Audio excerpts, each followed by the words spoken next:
پھر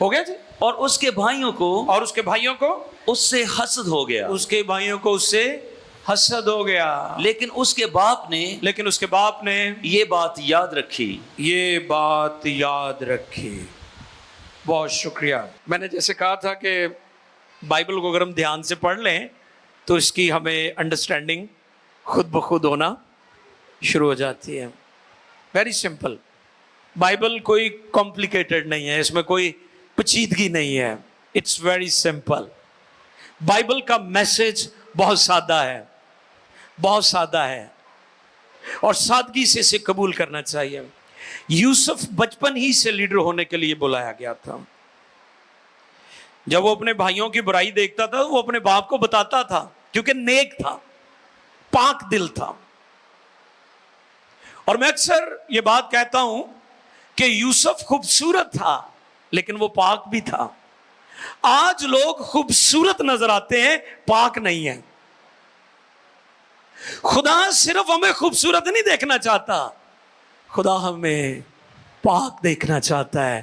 لکھا ہے مبارک ہے وہ جو پاک دل ہیں کیونکہ وہ خدا کو دیکھیں گے. آمین. کون دیکھیں گے خدا کو؟ پاک دل. یوسف بچپن ہی سے لیڈر ہونے کے لیے بلایا گیا تھا. اس کی کالنگ بچپن ہی سے خدا نے اسے بلایا. وہ باپ کا بہت پیارا تھا, بیلوڈ ون تھا, اور اس کے باپ نے جیسا کہ میں نے بتایا اسے خاص قسم کا کوٹ, بڑا فینسی ڈریس اسے بنوا کر دیا تھا تاکہ یوسف منفرد نظر آئے, دوسروں سے الگ نظر آئے. کئی دفعہ ماں باپ کا ڈسکریمنیشن بچوں کے درمیان نفرت اور جدائی پیدا کرتا ہے. ہمیں محتاط رہنا چاہیے بطور ماں باپ کہ ہم ایک کو پسند کرتے ہیں اور دوسرے کو ناپسند. ہمیں بچوں کی پرورش اور ان کی ضرورتوں کو جب ہم پورا کرتے ہیں تو ہمیں اس کے بارے میں محتاط رہنا چاہیے. ہمارے بچے کئی دفعہ اگنور ہوتے ہیں اور اس طرح ان کے اندر ابلیس نفرت کا بیج بو دیتا ہے, کڑواہٹ ان کے اندر آ جاتی ہے اور وہ بچے پھر آپس میں لڑتے ہیں, جھگڑتے ہیں اور نفرت کرتے ہیں ایک دوسرے سے.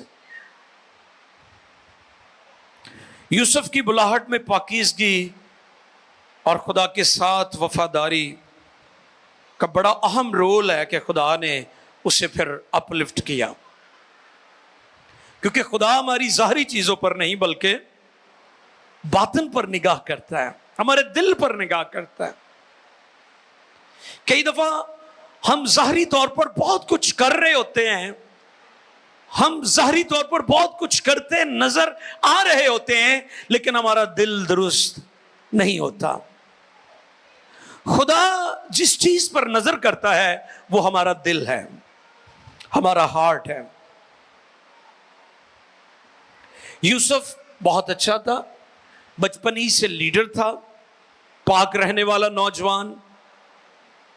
لیکن ایک چیز جو ہمیں اس حصے میں, جیسا میں نے بتایا کہ یوسف بعد میں حکمت سے تو بہت بھر گیا تھا, لیکن جو پیسج ہم نے پیراگراف یہ 37ویں باب میں پیدائش میں پڑھا ہے, اس میں ہمیں حکمت کی کمی نظر آتی ہے. اور یہاں پر ہم دیکھ سکتے ہیں کہ یوسف کو خدا نے بلایا ہے, وہ خواب دیکھتا تھا, خدا خوابوں کے ذریعہ سے اس سے بات کرتا تھا. اس نے خدا سے زیادہ آدمیوں یعنی اپنے بھائیوں سے داد لینے کی کوشش کی ہے. اس جگہ پر جس چیز کی کمی ہمیں نظر آ رہی وہ کیا ہے کہ وہ خدا کی نسبت آدمیوں سے داد لینا چاہتا ہے, اپنے بھائیوں سے. پہلے خواب میں وہ پھولوں کی بات کر رہا ہے, حالانکہ یہ چیز اس کی جب وہ کیپٹیو ہو گیا, غلام کے طور پر اسے لے کر وہ چلے گئے, قیدی بنا کر اسے لے گئے مصر میں, اس کے بھائیوں نے اسے بیچ دیا. تو ہم یہاں پر اس بات کو دیکھ سکتے ہیں کہ وہ اپنے خواب جو ہے اپنے بھائیوں کے ساتھ اس کا ذکر کر رہا ہے کہ جی میرا پولا کھڑا ہو گیا ہے اور جو باقی پولے ہیں وہ میرے پولے کو سجدہ کر رہے ہیں. یہ وہ باتیں ہیں جو اسے اپنے بھائیوں کے ساتھ شیئر نہیں کرنی چاہیے تھی. کبھی کبھی ایسے ہوتا ہے کہ خدا ہم سے بات کرتا ہے, کلام کرتا ہے, ہم جلد باز بہت ہیں, ہم بہت جلد بازی کرتے ہیں. ابھی اس کام کا آغاز بھی نہیں ہوا, اس کام کی شروعات بھی نہیں ہوئی اور ہم پہلے ہی ڈنڈورا پیٹنا شروع کر دیتے ہیں. اور سم ٹائم ہم انسانوں سے کریڈٹ لینے کی کوشش کرتے ہیں کہ میں ان کو بتاؤں گا کہ میں نے یہ کیا یا یہ ہونے والا ہے, یا میں اس مقام پر چلا جاؤں گا تو مجھے کریڈٹ مل جائے گا, مجھے عزت مل جائے گی, مجھے شہرت مل جائے گی, مجھے کوئی مقام مل جائے گا. یوسف اس جگہ پر جس چیز کی مسٹیک کر رہا ہے, غلطی کر رہا ہے, وہ یہ ہے کہ اسے خدا سے کریڈٹ لینا چاہیے تھا, نہ کہ اپنے بھائیوں سے. ہم بھی کئی دفعہ ایسے کرتے ہیں کہ ہم اپنے سارے کام جو ہیں وہ آدمیوں کو دکھانے کے لیے کرتے ہیں اور ہم مسٹیک کر رہے ہوتے ہیں. مثال کے طور پر آپ نے دیکھا کہ سوشل میڈیا کا دور ہے, ہم میڈیا کے لیے خدا کا شکر کرتے ہیں, وہ الیکٹرانک ہو, پرنٹڈ ہو, سوشل میڈیا ہو, ڈیجیٹل میڈیا ہو, یہ ساری چیزیں اچھی ہیں, لیکن یہ چیزیں کئی دفعہ ہمارے لیے پھندا بن جاتی ہیں. ہر بات فیس بک پر ڈالنے والی نہیں ہوتی. یہ میں آج کی نوجوان نسل کو بھی بتانا چاہتا ہوں, پاسبانوں کو بھی. میں اکثر جب پاسبان کنٹروورشل پوسٹ کرتے ہیں میں فوراً اس کا سکرین شاٹ لے کر ان کو بھیجتا ہوں, بھائی جی محبت کی بات کریں, نفرت کی بات نہ کریں. ہم کئی دفعہ جذباتی ہو کر کسی اور کی بیہودہ قسم کی پوسٹ کو فوراً شیئر کر دیتے ہیں جس میں مرچ مسالے لگے ہوتے ہیں. یہ لوگوں کی روٹین بن چکی ہے. یوسف کی لائف سے آپ سیکھیں کہ اس نے خدا سے زیادہ اپنے بھائیوں یعنی انسانوں سے کریڈٹ لینے کی کوشش کی, اور اس کا نتیجہ پھر اسے 17 سال دیکھیں آپ غلامی میں گزرے ہیں. اس کی زندگی کے 14, 15, 16, 17 سال ضائع ہو گئے ہیں.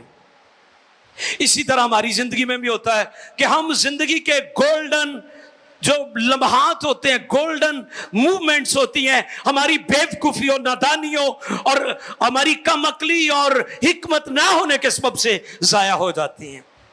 ہم لائف کو انجوائے نہیں کر پاتے کیونکہ اس میں حکمت کی کمی ہے. ہمارے فیصلے, ہمارا لائف سٹائل, ہر چیز سوشل میڈیا پر نہ ڈالیں. ہر چیز آپ پبلک نہ کریں, اس کے لیے خدا کے حضور جھکے رہیں. کچھ معاملات آپ کی اور خدا کے درمیان صرف ہوتے ہیں,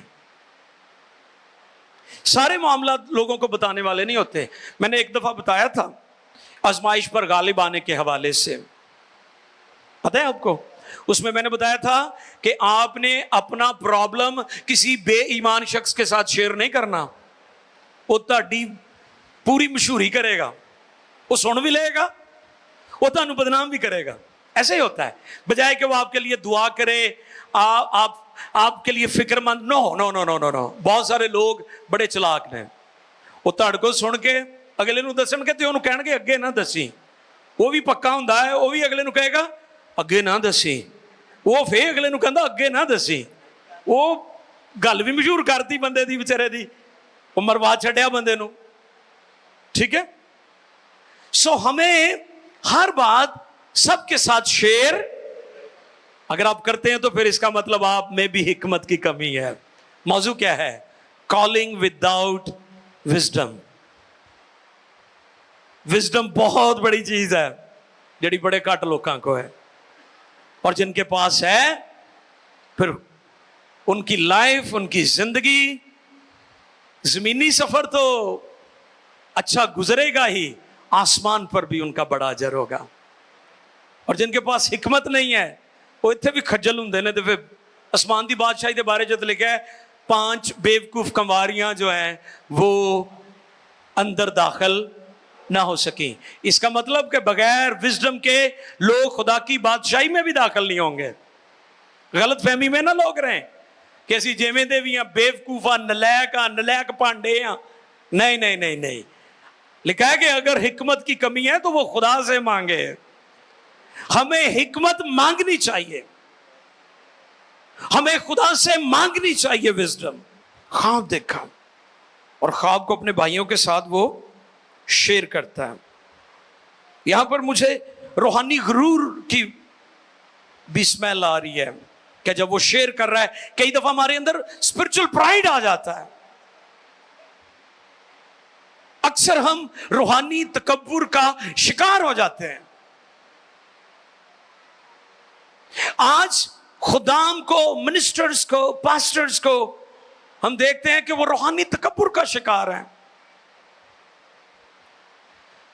شریعت میں پرابلم کیا تھا؟ شریعت میں تھا پرنسپل فار دا پیپل, یعنی جو شریعت میں اصول تھے وہ انسانوں سے زیادہ بالا تر تھے, یعنی انسان کی کوئی ویلیو نہیں تھی. جو شرع کے عالم تھے وہ یہی تو کام کرتے تھے کہ وہ بھاری بوجھ لوگوں کے اوپر ڈال دیتے تھے اور اپنی انگلی کا سرا بھی. اور یسوع مسیح نے اس جوئے کو بریک کیا اور یہودیوں نے اس بات کی مخالفت کی. یسوع نے اس جوئے کو بریک کیا کہ خادم وہ نہیں ہے جو خدمت کرواتا ہے, خادم وہ ہے جو خدمت کرتا ہے. یہودی لمبے لمبے چوگے پہن کر, اکثر میرے پاس بھی لوگ آتے ہیں. کل ہم حیدرآباد میں تھے تو لوگ جو کہ پی ایم آئی ٹیلی ویژن دیکھتے ہیں, تو جب ہم گاڑی میں بیٹھنے لگے تو بہت سارے لوگ گاڑی کے ارد گرد اکٹھے ہو گئے, تو کچھ لوگوں نے میرا ہاتھ بھی چوما. میرے اندر تھوڑی سی امبیرسمنٹ تھی کہ بھی عزت تو ہمارے خدا کی ہے ساری, ہم تو اس کے خدام ہیں, ہمیں خادموں سے پیار کرنا چاہیے لیکن ورشپ نہیں کرنی چاہیے. کئی دفعہ لوگ شخصیت پرستی کے گناہ سے دوچار ہو جاتے ہیں. اس لیے روحانی تکبر سے بھی ہمیں اجتناب کرنا چاہیے. اب پاسٹر ہیں, لیڈر ہیں, مبشر ہیں, کوئی بھی آپ کی خدمت ہو سکتی ہیں, پرستار ہو سکتے ہیں, سازندے ہو سکتے ہیں, آپ کے اندر تکبر نہیں ہونا چاہیے کیونکہ خدا اس کو ناپسند کرتا ہے. اس جگہ پر ہم اس بات کو بھی سیکھ سکتے ہیں کہ بے شمار لوگ ٹائٹل چاہتے ہیں. کیا چاہتے ہیں؟ ٹائٹل. جیسے آج کل آپ نے دیکھا ہے کہ ٹائٹل کا بڑا دور ہے, ٹائٹل کے پیچھے لوگ بہت بھاگ رہے ہیں.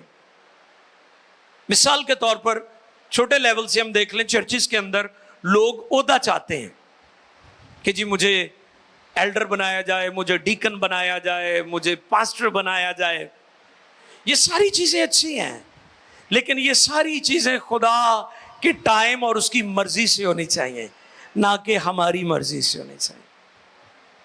خدا کا اپنا ایک ٹائم فریم ہے جس میں وہ رہ کر اس ٹائم میں خدا کام کرتا ہے, اور اگر ہم اس ٹائم کے علاوہ کوشش کریں گے, خدا کے ٹائم سے پہلے خدا کی مرضی اور پلان کے علاوہ کچھ کرنے کی کوشش کریں گے اپنے طریقے سے, جیسے موسیٰ کے بارے میں نے بتایا تھا. موسیٰ کو لاٹھی خدا نے کیوں دی تھی؟ کہ وہ اس لاٹھی سے معجزے کرے, بحر کلزم کو 2 حصوں میں کرے, چٹان پر مارے اور پانی نکلے. موسیٰ نے ایک مصری کو مار دیا. اتھارٹی تو خدا نے دی ہے لیکن استعمال اپنی مرضی سے. ہمیں خدا کا کام اس کی مرضی سے کرنا چاہیے. جو خدا نے ٹائم ہمارے لیے مقرر کیا ہے ہمیں اس کے مطابق چلنا چاہیے. اور میرے عزیز, نتیجہ کیا نکلا؟ یوسف کی زندگی کے خوبصورت ترین 17 سال جو ہے وہ غلامی میں، قید میں، اذیت میں، تاریکیوں میں، اندھیروں میں گزرے. کیوں گزرے؟ کیونکہ وہ اپنے بھائیوں سے اپنے خواب شیئر کرتا تھا اور وہ اس سے بغض رکھتے تھے، اس سے نفرت کرتے تھے. جیسا میں نے کہا کہ بہت ساری چیزیں ہیں جو صرف آپ کے اور خدا کے درمیان ہونی چاہیے. آپ ہر بندے سے شیئر کر دیتے ہیں، آپ ہر بندے کے سامنے معاملہ رکھ دیتے ہیں، آپ ہر بندے کے سامنے روتے ہیں. آپ نے آدمیوں کے سامنے نہیں رونا، آپ نے اس کے حضور رونا ہے. آپ کیوں اپنی کمزوری دوسروں کو دکھاتے ہیں یا کیوں اپنا پرائیڈ دوسروں پر ظاہر کرتے ہیں؟ آپ فروتن بن کر، ہمبل ہو کر، میک ہو کر اس کے قدموں میں، اس کی حضوری میں رہے. اور کلام میں لکھا ہے پس خدا کے کبھی ہاتھ کے نیچے فروتنی سے رہو تو وہ تمہیں وقت پر سربلند کرے گا. جب آپ کی برکت کا وقت آ گیا، جب آپ کی سرفرازی کا وقت آ گیا، جب آپ کی ترقی کا وقت آ گیا، تو پھر دنیا کی کوئی طاقت اس کو روک. ایک دفعہ پہلے بھی میں نے بتایا تھا no one can stop your blessings. کوئی آپ کی برکات کو روک. لیکن اگر آپ حکمت کے بغیر چلتے رہے، وزڈم کے بغیر آپ فیصلے کرتے رہے، تو پھر آپ بھی دکھ اٹھائیں گے، آپ کی نسلیں بھی دکھ اٹھائیں گی، اور کبھی آپ کی زندگی میں پراسپیرٹی نہیں آئے گی. میں بے شمار لوگوں کو دیکھتا ہوں، they are very good people, they are sweet people. ان کا دل بہت اچھا ہے، وہ بڑے نیک ہیں، وہ بڑے جینٹل ہیں، شرفا ہیں، لیکن وزڈم سے خالی ہیں. وزڈم کسی کتاب میں نہیں ہے، کسی دکان پر نہیں ہے، دنیا کے کسی کالج میں نہیں ہے، کسی اسکول میں نہیں ہے. وزڈم صرف خدا کے پاس ہے. سلیمان کے پاس دولت اور علم تھا لیکن وزڈم نہیں تھی. دنیا کے ہر شخص کو وزڈم کی ضرورت ہے، حکمت کی ضرورت ہے. آپ کے پاس سب کچھ ہے، اگر حکمت نہیں ہے تو یہ ختم ہو جائے گا، اجڑ جائے گا، برباد ہو جائے گا.